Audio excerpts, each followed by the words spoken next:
Tantor Audio, a division of Recorded Books, presents Stay With Me by Sheryl Wright, narrated by Melissa Moran.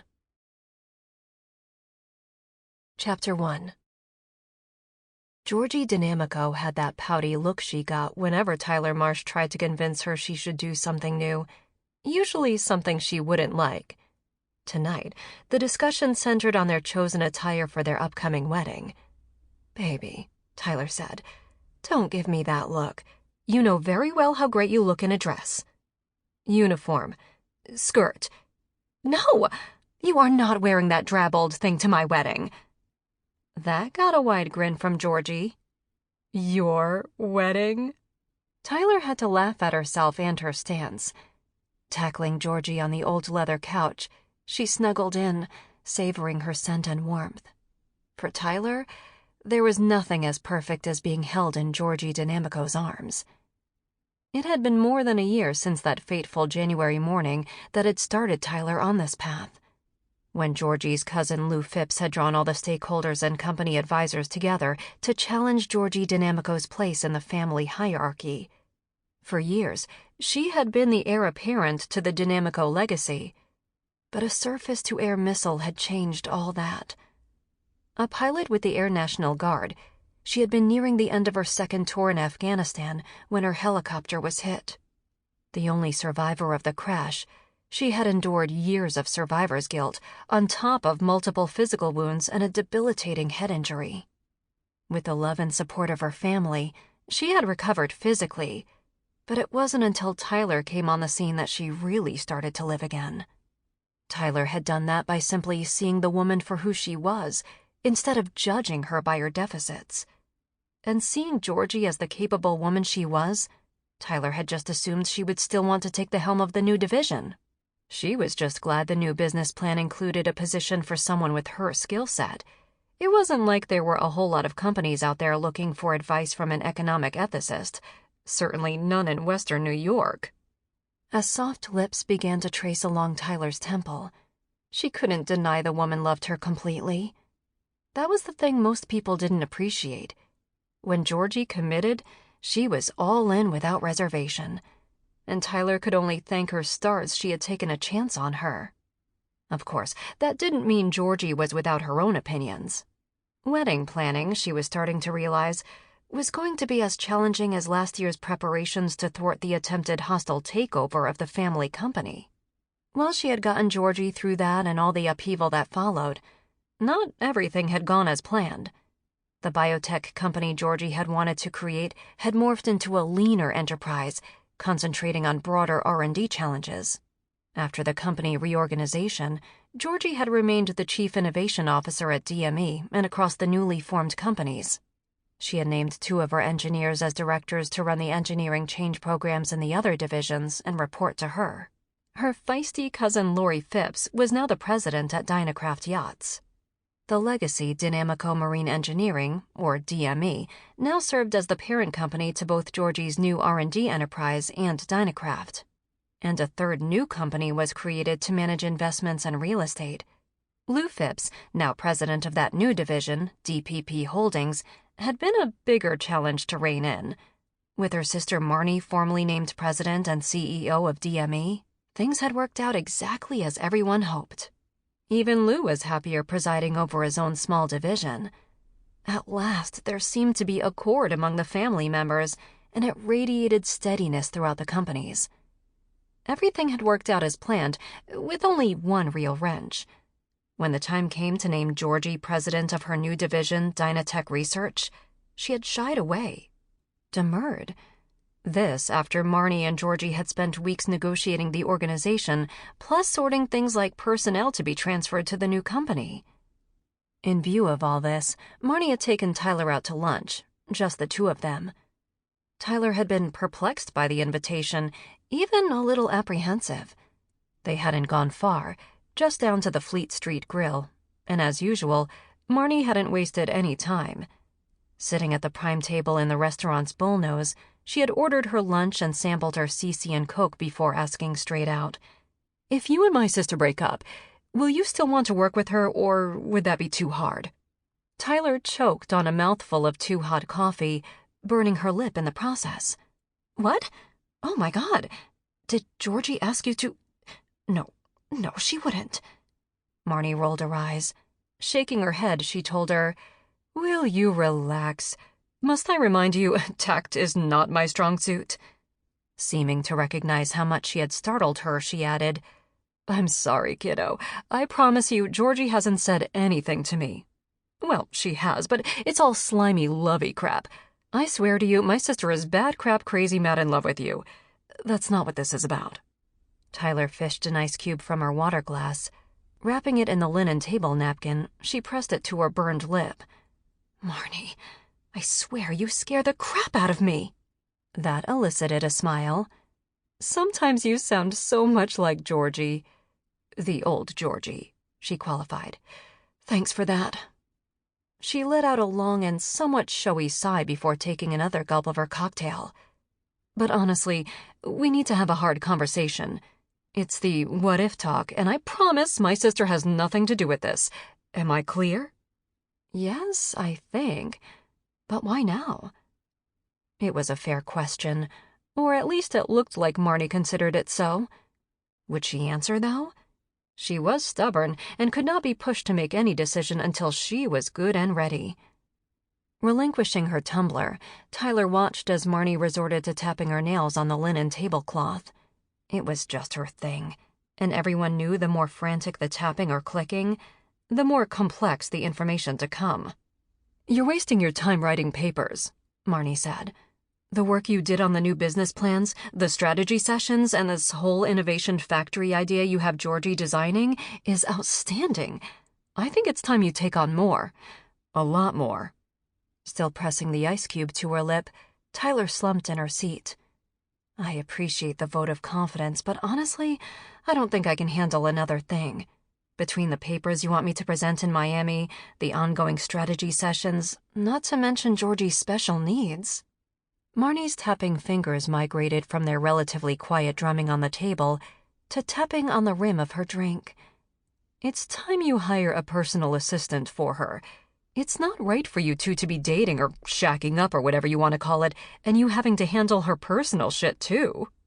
"Worried she'll start to think it's all part of my wifely duties?" Marnie snorted at that. "I do love our knucklehead, but her middle name is Oblivious." Now starting to relax, Tyler admitted, "It does make it hard for her to surprise me with anything when I'm the one making all her calls and reservations." Marnie tittered, but then asked with concern, "Please tell me she's not being completely obtuse?" Smiling, she reassured her, "Trust me, if there is one thing Georgie is not when she's with me, it's obtuse. I'll admit I don't know why, but she just seems so transparent to me. At least she has been. Do you think that might change?" Marnie shook her head. "Honestly, when it comes to my sister, what you see is what you get. What I do know is her loyalty isn't just some knee-jerk thing the Air Force instilled. I kind of think the only thing she has ever truly craved is to be understood, respected, and to be part of something more. You bring all those things, but it's your understanding, your comprehension that matters most." Finishing off the last of her cocktail, she signaled to the waiter for another. That, Tyler noted, was not usual. She was about to ask what was wrong when Marnie gave out a little giggle. "They're calling you the Georgie Whisperer down in admin." "Marnie, what's really going on?" She waited while the waiter delivered their lunch and her second cocktail. "Christ, kiddo, how do you always know? Never mind. Here's the thing. I had planned to bring you down here, learn if you could or would cope with a shakeup between you and my sister, even scare you a bit, read you the riot act, then let you stew while I made a decision. But I can't do it. I already know what I want to do. The only issue is where you stand with Georgie if things don't work out. And don't do that. Don't think something's wrong. This is just a manpower planning exercise, nothing more. Got it?" Tyler sat up straighter. She was sure there was no reason to worry about her relationship with Georgie. At least 99% sure. "Okay, I buy your premise, and it is a valid question considering some of the new strategies being incorporated." She was quiet as she sampled a grilled chicken. Normally, I would raise the issue of ethics in broaching such a conversation between employee and employer, but I'll let that rest.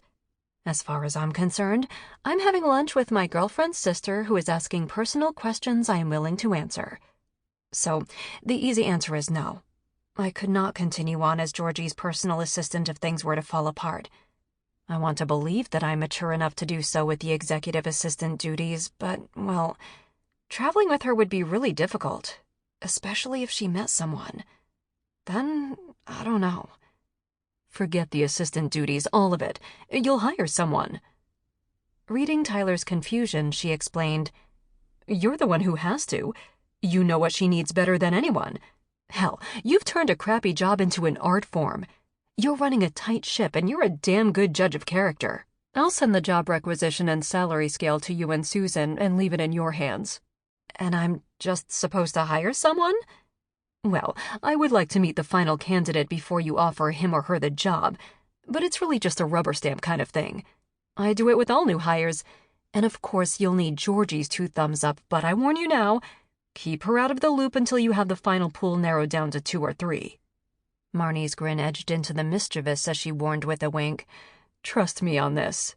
Do you want her up for 3 days straight writing heuristic algorithms to make the choice for you? You know that's what she'll do." Admitting she was right did make Tyler smile. Oh God, you do know your sister. She sampled some of her salad, not really tasting anything as she considered Marnie's question. If I'm allowed to be completely honest here, it would almost kill me to stay if things fell apart. But I love this job too, and I think we both know I would have to leave Buffalo if I wanted to continue working in my field. Frankly, it would suck to come to work every day and see her. It would hurt like hell. But without the assistant duties, we wouldn't be working so closely. Under those conditions, I would work hard to stay. So, easy answer, yes, I would continue working here if given the chance. Who knows, maybe in time we could be friends. Now, if you're asking me if I had to choose between Georgie and the job, I choose Georgie, and I can't imagine a time when I wouldn't. That drew a smile from Marnie. Good to know. Although I can't imagine how you would ever be in that position. So tell me, how much of your billable day is devoted to Georgie's shit? Oops, excuse the potty mouth, kiddo. I didn't want to say anything earlier, but you're a little out of character, at least for this early in the day. Is there something else going on? Marnie pushed back from the table. It was a distancing action. After a long silence, she pulled herself back to the conversation. Answer my question first. Give me a ballpark. That's easy. Half my day is devoted to Georgie. She still sequesters herself until 11:30 every day, but once she opens her office door, that's it. I'm needed at her side. Now, answer my question, please. Okay, where do I start? Marnie asked rhetorically while resuming her incessant tapping. I want to offer you a new position, something newly created. But I have some family issues that would need to be handled discreetly before the offer could be finalized. She held up her hand to halt further query. Before you ask, these are my issues that I need to cover with my sister's girlfriend, not an employee. Things I would feel better discussing sooner rather than later. Like me and Georgie breaking up? She was getting upset again, but there was no point in letting Marnie know how much. Still, Marnie seemed to waffle between distancing herself and just coming out and explaining what was going on. Polishing off the second CC and Coke, she stared hard at the empty tumbler. But instead of ordering another, she asked for coffee. They waited while their table was cleared and the fresh coffee served. It wasn't until Marnie had the first sip out of the way before she turned her complete focus on Tyler. My sister loves you deeply, that much I know. What comes next with you two is a complete mystery for me. Not that I mind, but I need to be prepared for all contingencies. Such as? Tyler, don't do that. I'm not giving you a hard time. Just between you and me, I think you're the best thing that ever happened to her. She loves you, and we all see how much you care for her. And everything's changed now. You guys can get married. Is that something you might consider? Marnie, please. This is a conversation I should be having with Georgie, not you. Will you just humor me? No, I won't. Honestly, I don't understand where you're going with this." It took everything she had to keep her seat, and the grin on Marnie's face said she damn well knew it. "You're a pain in my backside, but you're also a good egg, so here goes. We want to name you president of DynaTech Research. Now, before you say squat, the offer comes with some conditions. Some are for my employee, Dr. Tyler Marsh, but most of these caveats are from my sister's girlfriend. Whom should I talk with first?" With a rush of delight, Tyler gave her a sheepish grin, starting to comprehend Marnie's situation. "Since, conveniently enough, you're having lunch with your sister's girlfriend, now might be a good time to talk to her." "I need you to sign a prenuptial." Silenced by shock, she finally squeaked out her objection. "What's the issue?" she croaked. "You already have me managing her estate." "No," Marnie corrected. "I have my employee, Dr. Tyler Marsh, managing my sister's holdings. Not you, not her girlfriend." The distinction wasn't lost on her, but it did take a moment to consider everything she was hearing. "We've been playing with the idea, but she hasn't actually asked. I do want to marry her, but I also know that things have to happen in a certain order for her. Whatever it is she needs to see happens, if it happens, I know she'll ask.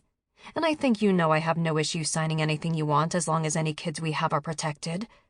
Still, until then, can we shelve the conversation?" "Sorry, kiddo, no. I'm still stuck at the part where she hasn't asked and you aren't 100% sure she will. What's up with that?" Caught out, Tyler was uncharacteristically lost for words. She shrugged, fighting back tears. She knew in her heart Georgie loved her, wanted to spend her life with her. But she hadn't asked for her hand, or anything really. She hadn't even asked her to move in, although Tyler had pretty much insinuated herself completely into Georgie's life. Maybe that was why. Maybe Georgie just assumed she was satisfied with that. "Hey, now, let's back up here," Marnie said. "You admitted you understand how she has to check all the boxes off before she can move on to the next step. I'm going to stick my nose in it and speculate that she's waiting for you and me to finalize your new position before she pops the question. Doesn't that sound like her, kiddo?" Tyler nodded, wiping an errant tear away. "Is that what she's waiting for? For me to agree to a prenuptial? Oh, no. That's all me, kiddo. Georgie would kill me if she knew we were having this conversation. But I have a corporation to run and a family legacy to protect. You can understand that, right?" Finally settling down, Tyler tried to look at the situation from Marnie's point of view. "I'm starting to see a bigger picture. If I take the top job, which I'm not even sure I can handle, but good God, yes, I want it. So if I take the job, we will hire someone to assist Georgie, but you don't want to pass all my responsibilities to the new person, things like managing her money. I get that, and of course it would make sense to get a written agreement in place before handing that kind of thing off to the girlfriend. I get it. Really, Marnie, I do. I just never considered the distinction. Still, I really think this is something I need to talk about with her, don't you?" Marnie caved, but didn't appear too dejected. "So you want the job? If you do, I suggest you get your ass in gear and find her a new assistant." Now feeling much better, she smiled. "You really think I can do it? You and Georgie?"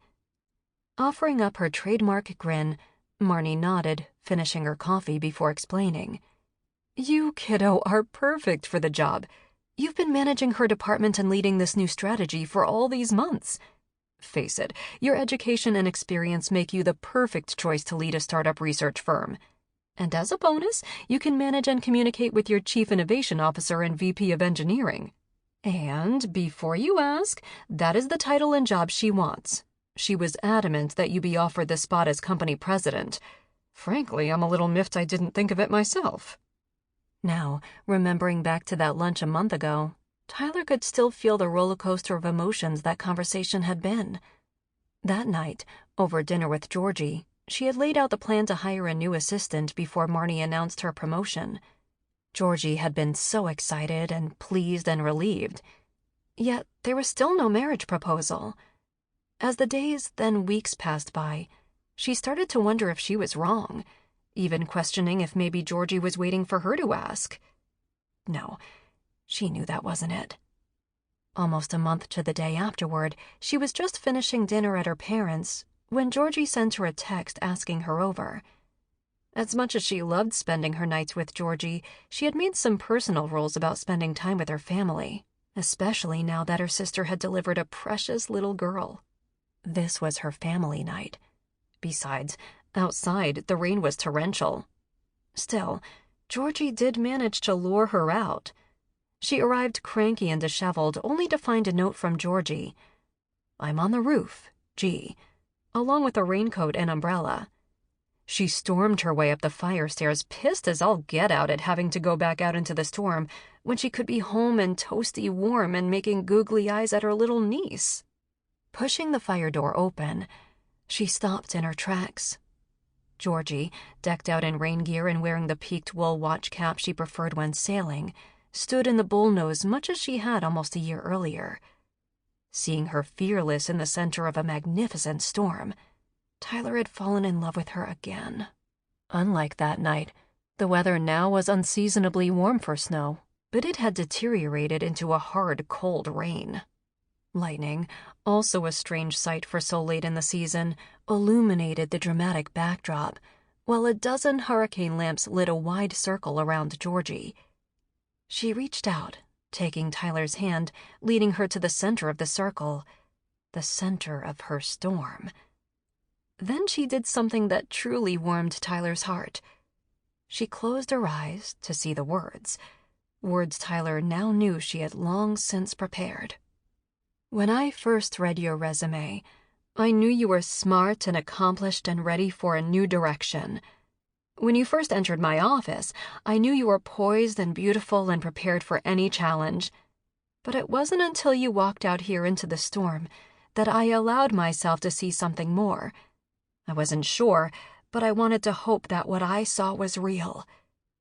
She closed her eyes again, and Tyler was warmed by the effort it must have taken her to craft her words and commit them to heart. "You once said you imagined that was the first time in a long time I had felt any attraction to a woman. But the truth is, I have never felt for anyone what I feel for you. There is no doubt in my heart or my mind that you are brilliant and gorgeous. The whole world sees that. But you, the real inside you, took my heart and my breath in a way I hope to never comprehend. I love you, Tyler Marsh, and I want to build a life together, me and you."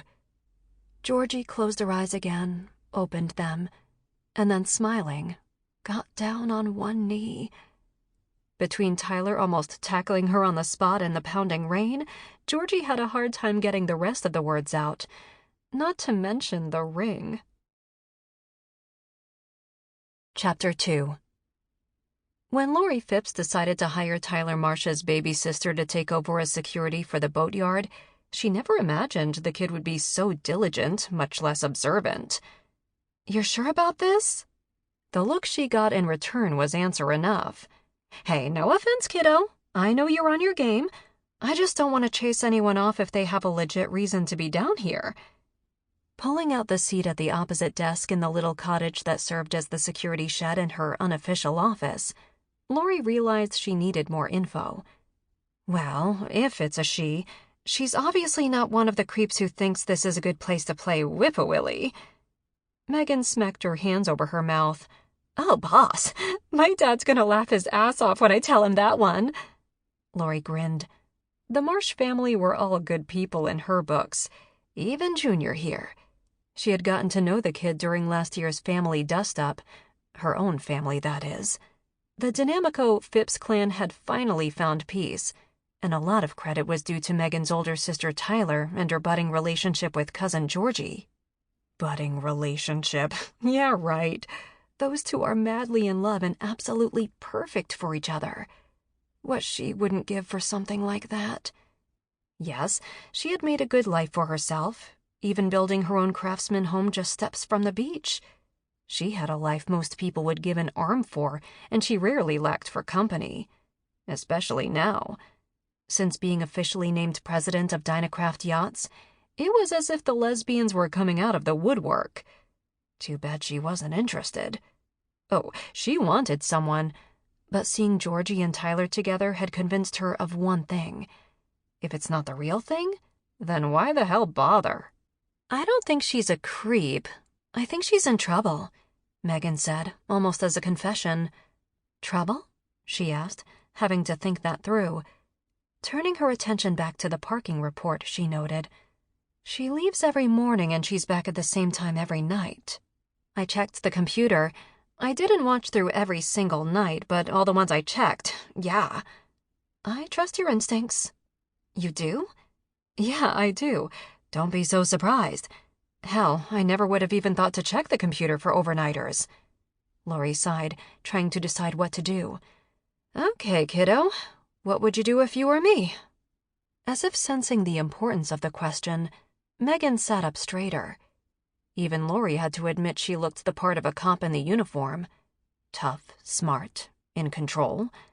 Well, first off, she's not hurting anyone, so I don't really want to give her the heave if she has no place to go. She chewed on her knuckle for a moment, then forged ahead. I think she's in some sort of trouble, probably with her folks. I think maybe she's been kicked out and has no place to go. Okay, I'll buy that. But tell me what you're basing that on. More good intuition? Looking very much like the cop she wanted to be, Megan removed a memo pad from her pocket and folded it open on the desk. She usually arrives at one of two times, 6:30 or 10:30 p.m. She always has takeout with her. She parks by the spit to eat her meal, then places her garbage in the public trash. She then takes a walk to the public restroom. If it's the early arrival, she then leaves the property for a long walk, usually about an hour. Afterwards, she returns and drives out for a short while. I followed her the other night. Lori raised an eyebrow, but said nothing. She'd reserve her comments on driving the security truck off the property later. She just drove around. Eventually, I thought she spotted me, so I just turned around and came back. She pulled back in less than 5 minutes after I did, so she's just driving around like she has nowhere to go. I get it. What else? I think she's scared, at least at night. When she comes back from her drive or on the late nights, she always tries to park close to the main shed in the little alcove. It's pretty hidden there. But we have cameras up everywhere and a big honking under surveillance sign. Why there? Honestly, if it were me, that's where I'd park. 1, the surveillance signs would discourage any creeps, and 2, you can't see a car parked there at night unless you pull up right in front of it. What about the security lights? They're on a timer. Once she's in her car and settled in, I doubt there's enough movement to trip the sensors. That surprised her. Wow, you did do your homework. I'd totally forgotten about that. How long do you think it took her to figure that out? Megan smiled. 2 nights. She parked under the spotlights by the public washrooms for the first 2 nights. If I had to sleep in my car, I would pick a well-lit place too. That is, if I couldn't find someplace that felt safer. And you think she's been parking in the slip because it's safer than out under the spotlights? Here's what I'm thinking, Megan said. I have to sleep in my car, but I'm scared, so I pick a place that's really busy 24/7. But that comes with noise and nosy assholes. Next, you find a quiet place but well-lit, so people aren't too interested in your car, but that has other risks. Like? Like some asshole noticing you're in your car alone. Even though the parking around the washroom is really bright, there aren't a lot of people around, and God knows how long it would take the cops to get out here. Well, I'm just saying, hiding sounds like the safer bet to me. Lori nodded, agreeing with Megan's evaluation. So, how do we help her out?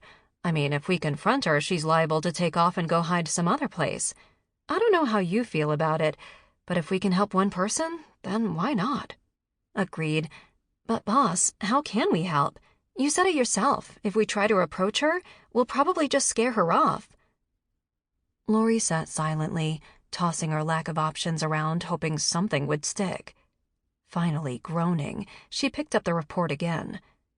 So she leaves at 6:10 every day. Every day?